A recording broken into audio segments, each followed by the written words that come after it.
முக்கிய கிராமங்களிலிருந்து மக்கள் வெளியேற முடியாமல் தத்தளித்துக் கொண்டிருக்கிறார்கள். சென்னையை போன்று மழை வெள்ளம் தொடர்பாக அத்தியாவசிய உணவுப் பொருட்களை சேமித்து வைக்கும் பழக்கம் இல்லாதவர்கள் திருநெல்வேலி, தூத்துக்குடி மாவட்ட மக்கள். ஏனென்றால் கடந்த 150 ஆண்டுகளாக இதுபோன்ற மழைப்பொழிவு, இதுபோன்ற தகவல் தொடர்பு துண்டிப்பு ஆகியவற்றை அந்த மாவட்டத்து மக்கள் எதிர்கொள்ளாத சூழ்நிலையில் இத்தகைய மழைப்பொழிவு, இத்தகைய நீர்நிலைகள் நிரம்பும், இவ்வளவு போக்குவரத்து துண்டிக்கப்படும் என்று அவர்கள் 150 ஆண்டுகளாக, அதாவது பல தலைமுறைகளாக இது போன்ற மழை வெள்ளத்தை அவர்கள் எதிர்பார்த்ததே இல்லை. முதன்முறையாக இந்த தலைமுறைதான் இத்தனை பெரிய வெள்ளத்தை எதிர்பார்த்து பேரிடரை முதன்முறையில் சந்தித்து இருக்கிறது. தண்ணீரில் தத்தளிப்பதை இப்போதுதான் முதலில் பார்த்திருக்கிறார்கள். சென்னை போன்ற நகரங்களில் புயல் வெள்ளத்தால் ஏற்படும் பாதிப்புகளை தொலைக்காட்சியில் மட்டுமே பார்த்து வந்த நெல்லை, தூத்துக்குடி, தென்காசி மாவட்ட மக்கள் இப்போது நேரடியாக அந்த அனுபவத்தை உணர்கிறார்கள். ஒரு பேரிடரை முதன்முறையாக இந்த 2-3 தலைமுறைகளில் இந்த தலைமுறை எதிர்கொள்கிறது.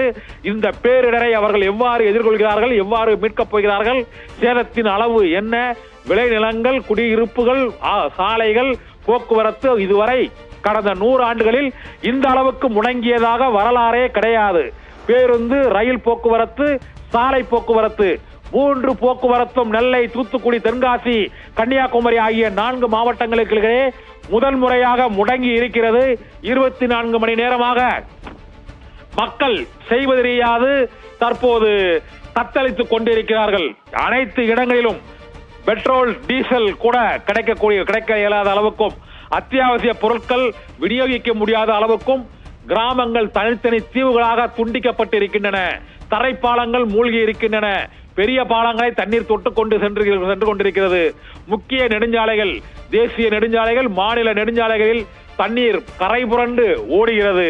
இதனால் நெல்லை, தூத்துக்குடி மாவட்டம் ஒட்டுமொத்தமாக முடங்கி இருக்கிறது. நெல்லை, தூத்துக்குடி, தென்காசி மாவட்டத்தில் மக்கள் முடங்கி இருக்கிறார்கள். தொடர்ந்து மழை பெய்து வருகிறது. இன்னும் மழைப்பொழிவு நிற்கவில்லை.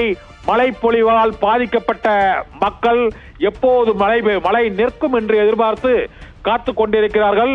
மருத்துவமனைகள், பேருந்து நிலையங்கள், சாலைகள் மற்றும் அனைத்து இடங்களிலும் குளம் போல தண்ணீர் பெருக்கெடுத்து ஓடுகிறது. வீதிகளில் ஆறு போல தண்ணீர் பெருக்கெடுத்து ஓடிக்கொண்டிருக்கிறது. ஆங்காங்கே பேருந்துகள், வாகனங்கள் அனைத்தும் நிறுத்தப்பட்டு உள்ளன. இதனால் ஒட்டுமொத்த தென் மாவட்டங்களே முடங்கி இருக்கிறது.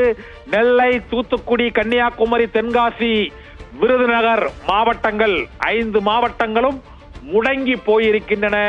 இயல்பு வாழ்க்கை முற்றிலும் பாதிக்கப்பட்டிருக்கிறது. முதல் முறையாக 100 ஆண்டுகளில் இல்லாத இயற்கை பேரிடரை தென் மாவட்ட மக்கள் முதன்முறையாக சந்தித்து அவதிக்கு உள்ளாகி இருக்கிறார்கள். புயல் மழையால் இந்த மழை ஏற்படவில்லை, புயலால் இந்த மழை ஏற்படவில்லை. குமரி கடலில் ஒரு கீழடுக்கு சுழற்சியால் இத்தகைய பேரிடரை ஏற்படுத்த முடியுமா என்று வானிலை ஆய்வு மைய விஞ்ஞானிகளே திகைத்து போகும் அளவுக்கு தென் மாவட்டங்களில் கொட்டும் மழையால் மக்கள் அவதிக்குள்ளாகி உள்ளனர். சலோமி.